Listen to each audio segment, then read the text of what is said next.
Hi, this is Kenny Daigle with KD Cuts. Hope you're having a great day. In today's video, we're going to talk about button studs and button stud hole punchers, and more specifically, what Tandy has available. Here is the new 2022 catalog from Tandy. I just got it. And the button studs are on page 43. There are plenty of surfaces. There are 4 sizes, and they sell them either in singles or in a 10-pack. And maybe you can hear the airplanes landing at the New Orleans International Airport behind me. Beautiful day here in New Orleans. The buttonhole punches are on page 92. Show you that. They are. And there are 4 sizes of punches. 4mm, 5mm, 6mm, and 7mm.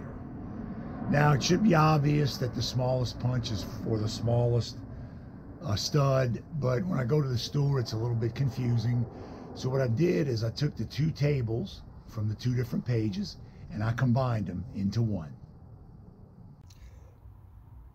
Here is page 43 from the Tandy catalog, the single button studs with their part numbers and the punch chart on page 92 combined next to it. Now you'll notice you can only get that large. I don't have that large punch, the 7mm. I have the 4, 5, and 6. You'll notice you can only get a nickel plate in that large version. Here's the chart from page 43 with the 10-pack numbers and the punch numbers right next to it. So if you take a screenshot of these 2, you'll be able to use them when you go to the store. Won't help you not get confused. At least it unconfused me. So if you found this interesting, please hit the like button down below and subscribe to my YouTube channel. Thanks. See you soon.